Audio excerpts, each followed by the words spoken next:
He estado toda mi vida investigando cómo escribir una historia y más que eso, qué se entiende exactamente por una historia. Lo que descubrí me permitió que un editor de la propia editorial Planeta quisiera leer las más de 300 páginas de mi novela tras haberse leído el primer capítulo.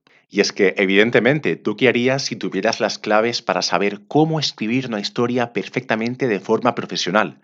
Y más aún, ¿cómo te sentirías si un editor de Planeta te pidiera leerse toda tu novela después de haberse leído una pequeña muestra? Lo que descubrí me cambió la vida por completo, me permitió entender de forma profesional cómo escribir una historia. Me frustraba que ni siquiera los mejores profesionales de la narrativa como McKee, Campbell, Vogler, Truby no pudieran explicar de forma clara y sencilla y que incluso se contradigan o digan cosas diferentes entre ellos.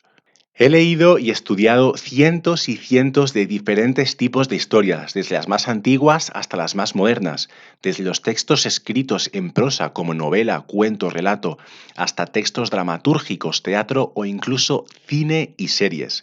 Y lo que he descubierto me ha sorprendido, me he dado cuenta que es en realidad más sencillo de todo aquello que explican los grandes analistas. Y siendo honestos, lo que te voy a explicar en este vídeo no es en realidad algo nuevo, es lo que explica Robert McKee, lo que explica John Truby, Joseph Campbell, Vogler, los grandes analistas de la narrativa de historias, pero resumido en un vídeo corto, claro, sencillo y conciso. Y no te preocupes porque haya más personas que encuentren este vídeo porque estadísticamente solamente un 20% llegarán hasta el final. O sea, si quieres ser de ese 20% exitoso, asegúrate de ver el vídeo entero. Y por supuesto, estos vídeos estarán de forma gratuita un tiempo limitado. En un futuro serán un curso de pago. Así que ahora sí, vamos a ver antes de cómo escribir una historia, qué se entiende exactamente por una historia. Tras leer las obras más antiguas de la historia de la humanidad, la narrativa más arcaica, como la epopeya de Gilgamesh o otros relatos mitológicos de culturas tan importantes como la Ilíada, la Odisea, mitos de todas las culturas, pasando por la literatura de la Edad Media, como el Cantar del Mío Cid, la Divina Comedia de Dante, los grandes renacentistas como el teatro de Shakespeare, el teatro de Calderón, de Lope, la prosa de grandes como Cervantes, Garcilaso de la Vega, los románticos, los realistas, los modernistas, los escritores más actuales, incluso los cineastas y escritores para la gran pantalla como el cine y series, me doy cuenta que todos ellos tienen básicamente la misma estructura. Y es que en todos ellos tenemos a un sujeto o algo que hace la función de sujeto que está en la búsqueda, en la pugna, en la persecución de un objetivo. Y hay una serie de circunstancias, de impedimentos que se lo dificultan. Según el objetivo que esté buscando, se hablará de una temática o de otra. Esta estructura tan sencilla, tan pequeñita, tan semilla, es lo que se conoce como el conflicto narrativo. El conflicto narrativo es la estructura más mínima, más pequeña, la narrativa perpetua, inmutable, que se encuentra en todas las estructuras de cualquier historia que se ha contado en toda la humanidad, desde cuentos, relatos, microcuentos, teatro, cine. Siempre encontramos que la estructura mínima es el conflicto narrativo y esa es lo que es una historia. Una historia es un conflicto narrativo que, por supuesto, pueden haber más de uno, pueden haber dos, tres, cuatro, puede haber un sujeto, pueden haber varios sujetos, un personaje principal, un personaje secundario, al que llamaremos protagonista. Pueden haber conflictos que desencadenen en otros conflictos, conflictos principales, conflictos secundarios, conflictos aleatorios, conflictos que tienen nexos en temática, y luego estos conflictos los situamos en un espacio, los situamos en un tiempo concreto, en un tono, en un género, con una atmósfera, con un punto de vista. Nos damos cuenta, pero siempre está el conflicto narrativo, que es la base de la narrativa. Y todo esto es precisamente lo que nos dice McKee, lo que nos dice Christopher Vogler, lo que nos dice John Truby, Joseph Campbell, nos están diciendo todos estos, Blake Snyder, nos hablan de grandes conceptos complicados, estructuras narrativas, temáticas, pero en el fondo lo que lleva y lo que crea la historia es el conflicto narrativo. Joseph Campbell, con su viaje del héroe, ¿qué nos explica? Nos explica las etapas, nos explica el desarrollo, el transcurrir, el camino por el que pasa ese sujeto en la búsqueda de su objetivo. Pueden haber muchos tipos de objetivos, pueden haber muchos tipos de formas de enfocarlo, pueden haber estructuras diferentes, pueden haber temáticas muy diferentes, pero la estructura conflictual está ahí, tal y como nos explica Joseph Campbell. Robert McKee nos dice lo mismo, incluso nos dice que hay tres tipos de conflicto, que lo veremos en otros vídeos: el conflicto interno, el conflicto personal y el conflicto extrapersonal. Lo mismo con Christopher Vogler, lo mismo con John Truby. Todos nos hablan de grandes conceptos difíciles, pero que en el fondo se reducen y se centran en el conflicto narrativo.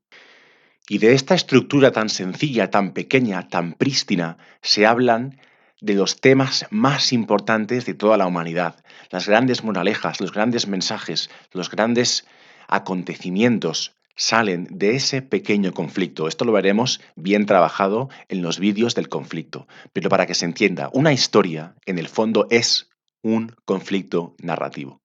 Ahora sí, entonces, ¿cómo escribir una historia? Bien, lo más importante yo diría es: ten en cuenta y sé consciente de lo que vas a hacer. Vas a escribir una historia. Las historias hablan sobre la humanidad, sobre los humanos, sobre nosotros, sobre nuestras experiencias humanas, las verdades que hay en nuestras vivencias, en nuestras vidas. No hablan de otros planetas, no hablan de otras especies. Las historias hablan sobre la humanidad, sobre nosotros, y eso se ha hecho durante milenios, porque las historias nos conectan, nos hacen más vivos, nos hacen entendernos. Y entonces eso es lo más importante. Entiende las grandes temáticas que a ti igual te apetezcan hablar, o las grandes temáticas sobre las que se han hablado, o los temas que a ti te han tocado más de cerca, las emociones, la rabia, la ira, la felicidad, temáticas como venganza, temáticas como pasión, amor, etcétera. Y ten en cuenta que una historia se desarrolla a través de la estructura mínima, que es el conflicto narrativo. Hemos explicado que el conflicto lo podemos complicar todo lo que queramos, podemos desarrollarlo, profundizar, tratarlo poco a poquito, mirarlo desde cualquier punto de vista, hacer más de un conflicto en una historia, conflictos separados, conflictos conexos, conflictos que desencadenan en otros. Cualquier complejidad es válida, pero al principio, si estás empezando, yo te recomiendo que empieces por algo sencillo. Como dijo Picasso, primero aprendemos las reglas y luego nos inventamos nuevas. Vamos a aprender lo que han hecho antes los grandes escritores para luego tener nuestro estilo propio, nuestra voz propia. El punto número 2, yo diría: sé fiel a ti mismo. Pregúntate por qué quieres escribir, qué es lo que te empuja a escribir, a narrar, a contar. Seguramente hay algo ahí dentro de ti, hay una experiencia tuya propia, hay una temática en tu vida tuya propia, particular, tuya. Investiga, has de saber quién eres, y de ahí saldrá lo mejor, de ahí saldrá la mejor historia, la mejor narrativa. Como dice Simon Sinek, empieza siempre por el porqué. Igual es un personaje, igual es un conflicto, igual es un tema, igual es un espacio, igual es un lugar, igual es un tiempo concreto. Has de saber el qué y empezar. Yo empezaría por ahí si fuera tú. Y una vez tengas claro qué es lo que quieres contar, has de incluir esa temática, has de incluir lo que te esté empujando a escribir en lo que es una historia, en la estructura mínima, que es el conflicto. Como te he dicho, ya lo veremos en otros vídeos más concretos, pero esa es la base de todo. La narrativa, contar, explicar, es un conflicto. Es un conflicto o son varios conflictos, pero siempre tenemos la estructura mínima del conflicto. En otros vídeos igual también hablaremos si es posible escribir una historia sin conflicto, pero los grandes analistas dicen que no, o no defienden esa postura, y las grandes historias de toda la humanidad tampoco defienden esa teoría. Entonces vamos a tratar de trabajar a favor de los grandes, y luego ya, si acaso, en un futuro crearás tus propias normas, tus propias reglas, e igual eres capaz de crear una historia sin conflicto. Y en el punto número 3 hablaremos muy rápido de cómo empezar a escribir. Se suele decir que hay dos tipos de escritores, o dos tipos de técnicas, dos tipos de forma de empezar a escribir, que es el escritor de brújula y el escritor de mapa. El de brújula es más intuitivo, empieza sin nada, coge una hoja y empieza a escribir, pam, lo que salga. Es un poco vomitar lo que llevas dentro y expresar aquello que está dentro de ti que quiere salir. Sería el escritor, el de brújula, más intuitivo, que sabe dónde está su norte, y ya veremos cómo llegamos al norte. Y el segundo tipo es el escritor de mapa. El escritor de mapa lo que suele hacer es planearlo todo muy bien, perfectamente lo que va a pasar, los puntos de giro, los acontecimientos narrativos, los personajes, las tramas, los espacios, el tiempo, los saltos, todo bien preparadito para antes de empezar a escribir.